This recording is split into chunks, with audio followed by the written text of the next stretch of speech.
It's a creative inspiration that's happened. I mean, even the idea of deciding that you're going to create models of former works or icons and then shoot them it must have been kind of like a bang going off in his head.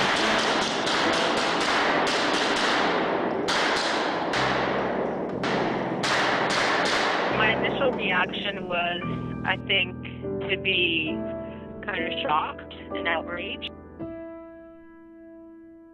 The idea in itself is a pretty, I would say, bold one. He's provoking questions. He's using a gun to create a sense of beauty. He is creating controversy, and even more so the controversy, I think that I'm in love with the idea that he's creating dialogue. Some really interesting issues that he's dealing with. You know, it's very multi-layered. It really is when you go beyond the surface and you get beyond, you know, I think the reaction. People think of a paintbrush as an instrument of creation and a gun as an instrument of destruction. The act of creating that seems so vital here.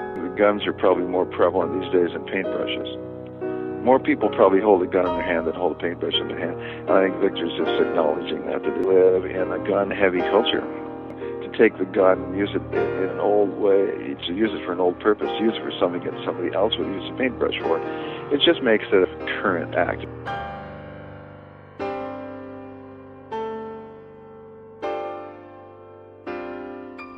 Perhaps as human beings, we are becoming ever more desensitized by the inundation of violence portrayed by the media. To reinterpret artistic media, to reinterpret artistic imagery that is very fresh, that's very poignant, that talks a lot about society, that is very much a reflection upon where we're in society. To react on a different level, which is obviously a gut level, because guns are violence and guns are shooting. On the other hand, what they do with the canvas, he's using them as a form of tool, because he happened to be trained to be a sharpshooter. Victor blends these two polarities in his work, art and war, to create a tension between the creative and destructive qualities that define the human condition. It wasn't just a painting, it was a bit of a performance. Even if the viewer isn't sort of in on that performance, I think it's something that very naturally speaks to the viewer. They can kind of infer that that's what's happening. Current society, we emulate people and put them up on a pedestal, and then we enjoy knocking them back down. Western civilization is based, in a lot of cases, on dominance and power. The fact that he uses painting, which, in and of itself has this whole ideology as, a symbol of taste and class, representing culture, but on the other end of it, there's a whole other side of culture and of different communities that are not engaged or have been left out of that dialogue. Gun control and issues around gun control are a huge issue in America, and I think that there's something that speaks very directly to people. Bringing something into life that hasn't been there before by either questioning a system or presenting something new or destroying an idea of maybe something that has been presented before. Most of his works are large scale, so they're imposing in that way. He's not really reproducing them true to form. He simplifies them in these large flat tones, and then the contours of the forms are stippled with gunshots. The residue from the burn of the gunshot actually sort of creates a chiaroscuro between the colors, which is an interesting transition because you wouldn't normally see such graphic work mixed with this smoky quality that we associate with periods from several centuries ago.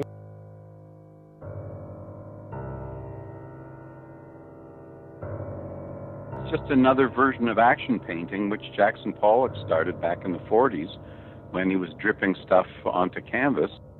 The late William Burroughs, He used to sort of take pot shots at pictures. Near the end of his life, he was making pictures of exhibiting pieces of wood that he'd fired guns at, and they would splinter the wood and so on.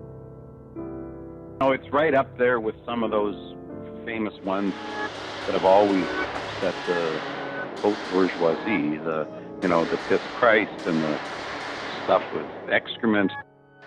There's certain types of art, I think, that the general public thinks is the right kind of art, I think. And they have a real problem, I think, with artists using unorthodox materials to get their point across. I kept thinking of Jana Sturbeck and her meat dress, and, she had protests and people were outraged that she used, I think it was like 200 pounds of meat to make this dress that this model was wearing. Her issue was the subject matter, which, dealt with anorexia and all these other different issues. Shooting anything is an abrupt and destructive act, and it's actually interesting that Viktor should take a destructive activity like shooting something, pulling it out of destruction, and making it a positive thing.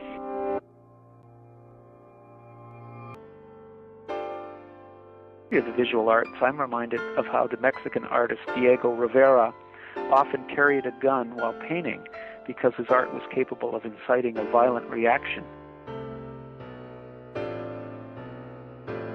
He's not necessarily coming up with a solution to say how we should live our lives, but that he's holding up a mirror to what our society can be.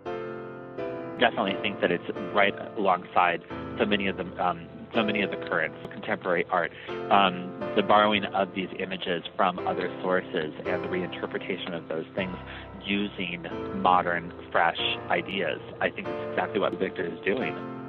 Viktor created one of his bullet hole paintings of the founder of Beaverbrook Art Gallery. Lord Beaverbrook established the Canadian War Memorials Fund.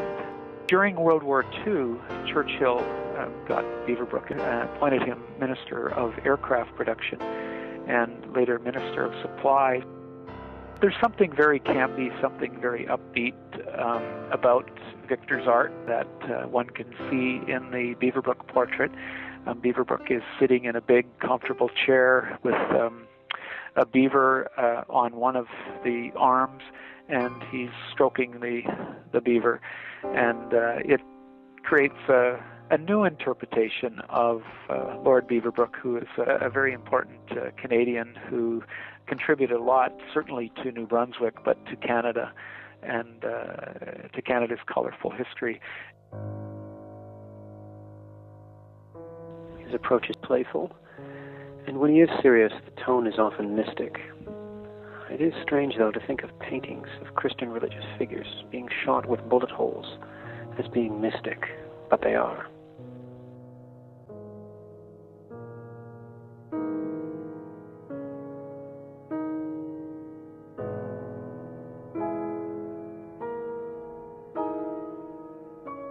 He's on a road of discovery, which is an interesting road.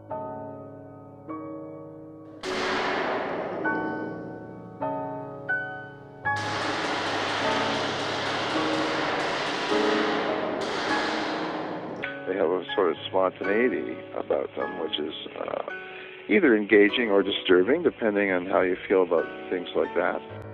It's quite profound in a lot of ways. I think that, its technique is interesting, but it's not just what what the work is about. They're actually beautiful objects as well. I think at this point he's still exploring his own vocabulary, his own imagery. I find that it's a tense combination, but it's definitely an engaging combination. It almost feels like his forms are illuminated because of it. Is it art form or is it violence? It definitely draws the line. It creates the seesaw on which we will balance our opinions.